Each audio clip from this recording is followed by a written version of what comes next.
हम अपनी कम्युनिकेशन की स्किल्स को मात्र 21 दिन में बदल सकते हैं। किसी भी रिश्ते को सफल बनाने के लिए यह ज़रूरी है कि लोग आपस में कम्युनिकेट करें। कम्युनिकेशन ऐसी स्किल है जो समय के साथ सीखी जाती है। यह प्रैक्टिस के साथ बेहतर होती जाती है। आज की चर्चा इसी बुक समरी पर है जो आपकी कम्युनिकेशन को बहुत ज़्यादा बेहतर बना देगी, इसलिए वीडियो में लास्ट तक बने रहें। हेलो दोस्तों, बुक समरी अरविंद में आपका फिर से स्वागत है। आज हम जिस बुक के ऊपर बात करने वाले हैं वो एक ऐसी बुक है जिससे आप 21 डेज में अपनी कम्युनिकेशन को चेंज कर सकते हैं। 21 days of effective communication by Ian Tuhovsky, जिसको लिखा है लेन टू विस्की ने। चलिए शुरू करते हैं। अगर दोस्तों आपने हमारा चैनल सब्सक्राइब नहीं किया है तो चैनल को सब्सक्राइब और बेल आइकन को प्रेस कर दें, क्योंकि आपको यहाँ पर लगातार ऐसी ही नॉलेजेबल बुक समरी मिलती रहती हैं। Point number 1, what is communication. Communication यानी बातचीत हमारी सोशल लाइफ और रिलेशनशिप्स के लिए बहुत इम्पोर्टेंट है। आप किसी इंसान से तभी रिलेट कर पाते हैं या रिश्ता बना पाते हैं जब आप उनसे सही तरह से कम्युनिकेट कर पाते हैं। किसी भी रिश्ते को सफल बनाने के लिए यह ज़रूरी है कि लोग आपस में कम्युनिकेट करें। कम्युनिकेशन एक ऐसी स्किल है जो समय के साथ सीखी जाती है। यह प्रैक्टिस के साथ बेहतर होती जाती है। आप अपनी कम्युनिकेशन को कभी भी इम्प्रूव कर सकते हैं, यह परवाह किए बिना कि आपकी उम्र, आपका सोशल स्टेटस या आपकी फैमिली बैकग्राउंड क्या है। किसी भी और स्किल की तरह ही इसमें भी कम्युनिकेट और हार्ड वर्क यानी कड़ी मेहनत की ज़रूरत पड़ती है। यह आसान नहीं है लेकिन मुमकिन है। कम्युनिकेशन स्किल्स तभी काम करेगी जब आप उन्हें प्रैक्टिस में लाएंगे और आप अपनी रोज़मर्रा की लाइफ में उसका इस्तेमाल करेंगे। यह बुक आपको यह सिखाएगी कि आप कैसे अपने कम्युनिकेट करने के लिए तरीके को बदल सकें और उसे बेहतर बना सकते हैं। Day 1, listening. कम्युनिकेशन का एक बहुत ही ज़रूरी पहलू है लिसनिंग यानी सुनना। आप सामने वाले इंसान से असरदार तरीके से बात कर पाएँ, इसके लिए ज़रूरी है कि आप में अच्छी लिसनिंग स्किल्स भी हो। लिसनिंग का यह मतलब नहीं है कि आप बस चुप होकर अपनी बात कहने के मौके का इंतज़ार करें, बल्कि इसका मतलब यह है कि आप सामने वाले को अपने दिल की बात रखने का मौका दें। जब आप सुनते हैं तो आप सामने वाले इंसान को अपनी सोच, अपनी राय और अपनी आइडिया रखने का मौका देते हैं। एक नामी साइकोलॉजिस्ट कॉल रॉजर्स का यह मानना है कि जब हम किसी को अपनी फीलिंग्स के बारे में बात करने का मौका देते हैं तो उनकी सोच और व्यवहार में बदलाव आ जाते हैं। हम अपनी प्रॉब्लम पर बेहतर तौर पर काम करके उन्हें तब तक सॉल्व कर पाएंगे जब हम किसी ऐसे इंसान से बात करें जो हमें अच्छी तरह से सुन और समझ सकता है। अगर सामने वाले इंसान के आइडियाज़ हमें बेकार लगें तो भी यही अच्छा होगा कि हम एक बार उनकी बातों को ज़रूर सुन लें। इफ़ेक्टिव लिसनर बनने के लिए यह ज़रूरी है कि हम शांत रहकर दूसरों को उनकी बात बोलने का मौका दें।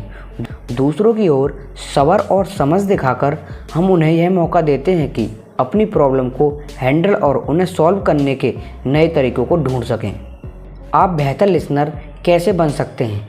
बेहतर लिसनर बनने के लिए आप यह कर सकते हैं कि जब सामने वाला बात कर रहा हो तो आप उन्हें हिम्मत देने के लिए ये दिखा सकते हैं कि आप उनकी बातों को अच्छी तरह सुन रहे हैं। सिर हिलाना या बात में दखल न देने वाले शब्द जैसे कि अच्छा का यूज़ करने से आप सामने वाले को यह एहसास दिला सकते हैं कि आप उनकी बातों पर ध्यान दे रहे हैं। ऐसा करने से आप उन्हें और हिम्मत देते हैं, जिससे वे अपने मन की बात कर पाते हैं। सामने वाले को एक साथ अपनी सारी बातों को बोलने का मौका देने से भी आप अच्छे लिसनर बन सकते हैं। यह तरीका तब ज़रूर काम आता है जब सामने वाला बहुत गुस्से में हो और वह सिर्फ यह चाहता है कि कोई और उनकी बात सुने।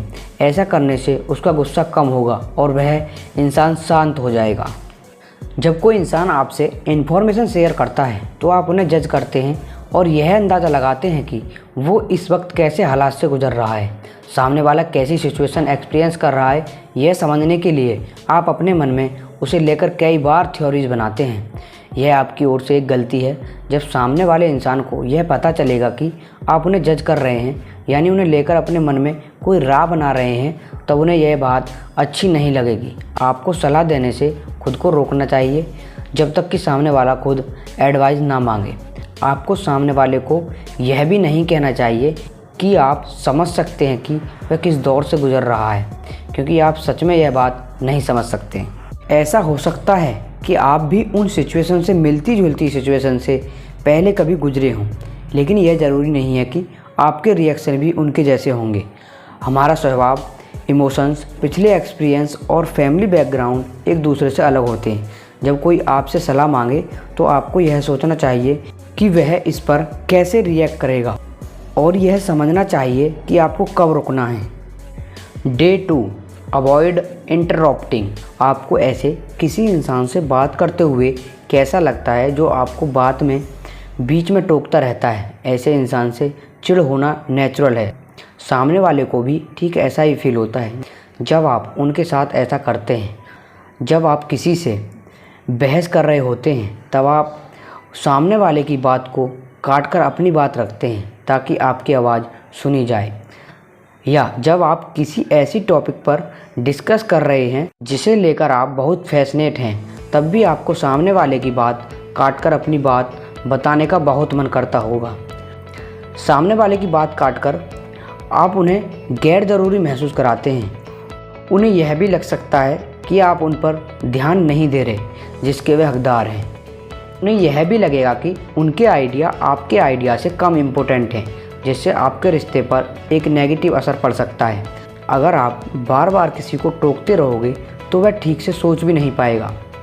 उन्हें यह लगेगा कि आप उन पर अपने आइडिया थोप रहे हैं जिनमें वो डूब जाएंगे। आप दूसरों को इंटरप्ट करना कैसे अवॉइड कर सकते हैं? आप अपने कम्युनिकेशन को सुधारने के लिए डेली टारगेट सेट कर सकते हैं, जिसे पूरा करने पर आप अपने आप को इनाम देंगे, जैसे कि पूरे दिन बिना दूसरे को टोके बात करने पर। आप शीट्स के नोट्स पर यह बात लिखकर इस्तेमाल करके अपने आप को दिन भर याद दिला सकते हैं। इस नोट्स को आप अपने डेस्क, कंप्यूटर या लोकल पर लगा सकते हैं ताकि आप हमेशा खुद को याद दिलाकर अपनी कम्युनिकेशन को इम्प्रूव करते रहें। किसी मीटिंग को अटेंड करने से पहले आप नोट्स बना सकते हैं जिसमें आप अपनी सारी बातों को लिख लें ताकि आप दूसरों को उनकी बात बोलते वक्त ना टोकें। जब कोई इंसान किसी बारे में बात कर रहा हो या कुछ सिखा रहा हो, तब आपको यह ज़रूरत महसूस हो सकती है कि आप उसी वक्त उन्हें रोककर बात क्लियरफाई कर लें। इसे अवॉइड करने के लिए आप उन सारी बातों को कहीं नोट कर सकते हैं जिन्हें आप पूछना चाहते हैं, और जब सामने वाला अपनी बात पूरी कर ले तब आप एक साथ उन सभी सवालों को पूछ सकते हैं। आपको यह बात हमेशा याद रखनी चाहिए कि आपका चुप रहना आपके बात करने जितना ही पावरफुल है। चुप रहकर दूसरों को अपनी बात पूरी करने देने से लोग आपकी इज्जत करेंगे। दूसरों के बात करने पर उन्हें बार बार टोकने को इस चीज़ की निशानी समझी जा सकती है कि आप खुद को उनसे इन्फीरियर या कमतर समझते हैं। बार बार टोकने से लोग यह समझेंगे कि आप यह जताना चाह रहे हैं कि आपके पास भी अच्छे आइडिया हैं। इसे इम्प्योरिटी कॉम्प्लेक्स कहा जाता है, और अगर आपको यह प्रॉब्लम है तो आप किसी प्रोफेशनल काउंसलर से मदद ले सकते हैं। अलग अलग लोग टोकने को अलग अलग तौर पर लेंगे। यह इस पर डिपेंड करता है कि ऐसा करना उनके कल्चर में कैसा माना जाता है। Day 3, be an inclusive communicator. Effective तरीके से कम्युनिकेट करने के लिए आपको उन लोगों की तारीफ़ भी करनी चाहिए जो दूसरों से अलग हो या जिसके सोच विचार बाकियों से हटकर हों। इंसान के ओपिनियन और आइडिया इज्जत के काबिल होते हैं। एक इफ़ेक्टिव कम्युनिकेट होने के नाते आपको अपने सर्कल में मौजूद हर इंसान को अपने बीच शामिल करना चाहिए, यह परवाह किए बिना कि वे किस कल्चर बैकग्राउंड से नाता रखते हैं। Day 4, expand your vocabulary. आप अपने शब्दों को कितने अच्छे से जानते हैं। कम्युनिकेशन प्रोसेस में कई तरह के वर्ड्स का आना और उन्हें सही जगह पर इस्तेमाल करना आना बहुत ज़रूरी माना जाता है। कई तरह के वर्ड्स की नॉलेज होने को इंटेलिजेंट और वेल एजुकेटेड होने से जोड़ा जाता है। यह आपको एक बेहतर कम्युनिकेट बनाता है। अलग अलग वर्ड्स की अच्छी नॉलेज आपको पर्सनल और प्रोफेशनल लाइफ में बढ़ने में मदद करेगी।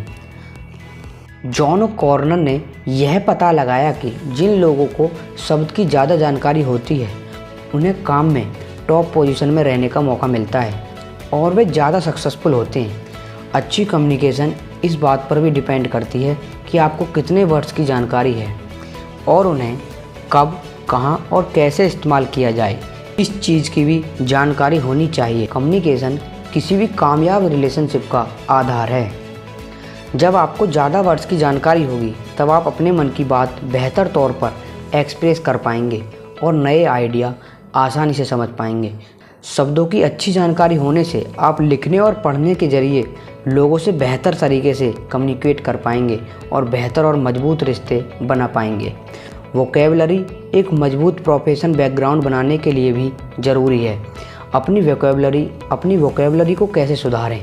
आप हर रोज़ कुछ नए वर्ड सीखकर उसे दिन भर में लोगों से बात करते वक्त यूज करने को अपनी डेली रूटीन बना सकते हैं। Day 5, choose your words wisely. कुछ शब्द जो आप कम्युनिकेट करते वक्त यूज करते हैं वे आपके लिए बाधा बन सकते हैं। कम्युनिकेशन को बेहतर बनाने के लिए आपको ऐसे शब्दों का इस्तेमाल करना अवॉइड करना चाहिए जिनसे आप पर नेगेटिव असर हो सकता हो। आपको पॉजिटिव तरीके से कम्युनिकेट करना शुरू करना चाहिए।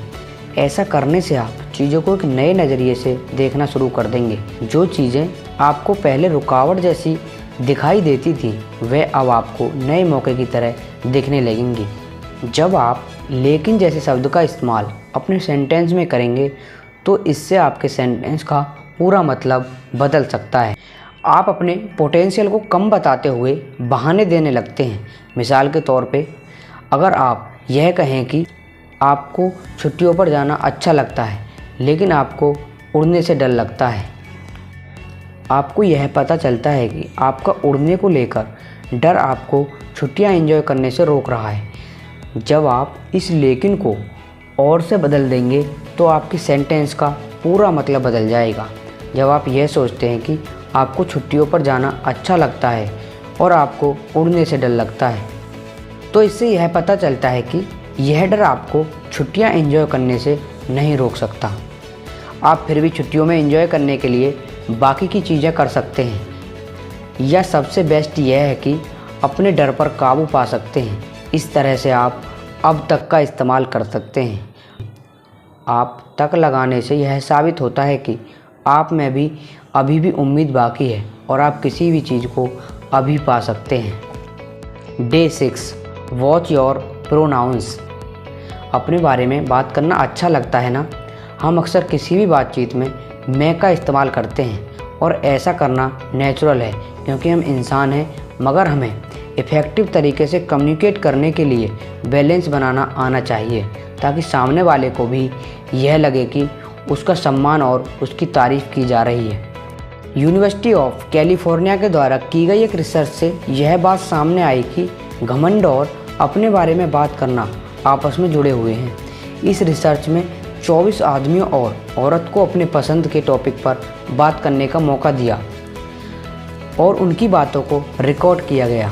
रिसर्चर्स ने उन रिकॉर्डिंग को सुना और यह पता किया कि जिन लोगों ने अपनी बातों में मैं का इस्तेमाल ज़्यादा किया उनमें बाकियों से ज़्यादा अहंकार देखा गया है। आपको खुद को मैं का यूज करना नॉर्मल लगता होगा, मगर इससे बाकियों को आप सेल्फिश और घमंडी नज़र आएंगे। जब आप किसी प्रॉब्लम के बारे में बात कर रहे हों तो आपको मैं का इस्तेमाल करना चाहिए, या जब भी आप किसी को लेकर अपनी निराशा जाहिर करते हैं तब भी आपको मैं का इस्तेमाल करना चाहिए। मिसाल के तौर पर अगर आप अपने रूममेट से निराश हों कि वे अपने कामकाज को नहीं करते तो आपको ऐसी सिचुएशन में तुम या आपकी जगह मैं का यूज़ करना चाहिए, क्योंकि आप तुम या आपका यूज़ करेंगे तो ऐसा लगेगा कि उन पर इल्ज़ाम लगा रहे हैं। आप उन्हें यह बोल सकते हैं कि मैं यह मानता हूँ कि हमें अपनी जगह को साफ रखना चाहिए और अपने सारे कामकाज पूरे करने चाहिए। ऐसा करने से आपके रूममेट को अपनी गलती का एहसास होगा और उन्हें यह भी महसूस नहीं होगा कि आप उन पर इल्ज़ाम लगा रहे हैं। जब आप किसी कंट्रोवर्शियल या विवाद पैदा करने वाले टॉपिक पर बात कर रहे हों तब आपको हम की जगह मैं का इस्तेमाल करना चाहिए। डे 7, ऑफर ए हेल्पिंग हैंड। कम्युनिकेशन का एक ज़रूरी पहलू दूसरों की मदद करना भी है। जब आपको किसी की मदद करनी हो तो आपको इस चीज़ का ख्याल रखना होगा कि सामने वाले आपके सामने अपने आप को कम ना समझें। अच्छी तरह से मदद करने के लिए आपको सामने वाले को अपनी मदद करने के इरादे के बारे में बताना चाहिए। ऐसा करने से आप यह जताएंगे कि आप सामने वाले की मदद सच में करना चाहते हैं। मिसाल के तौर पर, अगर आपका कोई दोस्त अभी नए घर में शिफ्ट हुआ है और उसे मदद की ज़रूरत हो, तब आपको उससे यह पूछने की बजाय कि उसे आपकी हेल्प चाहिए या नहीं, आपको यह दिखाना चाहिए कि आप खुद उसकी मदद करना चाहते हैं। सामने वाले को पूछिए कि आप उनके किस काम आ सकते हैं। अपना पॉइंट साफ तौर पर उनके सामने रखें कि आप उनकी मदद किस तरह करना चाहते हैं। इससे यह दिखाई देगा कि आप उनकी मदद करने में इंटरेस्ट हैं। मिसाल के तौर पर, अगर आपके किसी दोस्त के घर पर कोई बीमार बच्चा हो तो आप उन्हें यह बोलिए कि आप उनके लिए घर का सामान खरीद कर ला सकते हैं या घर के बाकी कामों को कर सकते हैं, ना कि यह कि उन्हें जब भी आपकी मदद चाहिए हो तो आपको कॉल कर सकते हैं। जब भी आप किसी की मदद करने के लिए उनसे पूछते हैं तो आपका मकसद यह होना चाहिए कि आपकी सिचुएशन बदलना ही नहीं कि उस इंसान के चरित्र को। अगर आपका कोई दोस्त लगातार लेट होने की वजह से अपनी जॉब खो देता है तो आपको उसकी नई जॉब तलाश करने में मदद करनी चाहिए, ना कि उन्हें उनकी गलतियां गिनानी चाहिए। दोस्तों, इस शॉर्ट बुक समरी में हमने आपको कम्युनिकेशन को सुधारने के 7 स्टेप बताए, जो कि आप अपने में धीरे धीरे इम्प्रूव कर सकते हैं। अगर इन स्टेप में हमारी तरफ से किसी हार्ड लैंग्वेज का इस्तेमाल किया गया हो जो आपको समझ नहीं आई हो तो हमें कमेंट बॉक्स में ज़रूर बताएं। हम अपनी अगली बुक समरी में उसमें सुधार करने की कोशिश करेंगे। और हाँ दोस्तों, अगर आपने अभी तक हमारा चैनल सब्सक्राइब नहीं किया है तो चैनल को सब्सक्राइब और बेल आइकन को प्रेस कर लें, क्योंकि इस चैनल पर हम आपको लगातार ऐसी ही नॉलेजेबल बुक समरी लाते रहते हैं। Thanks for watching.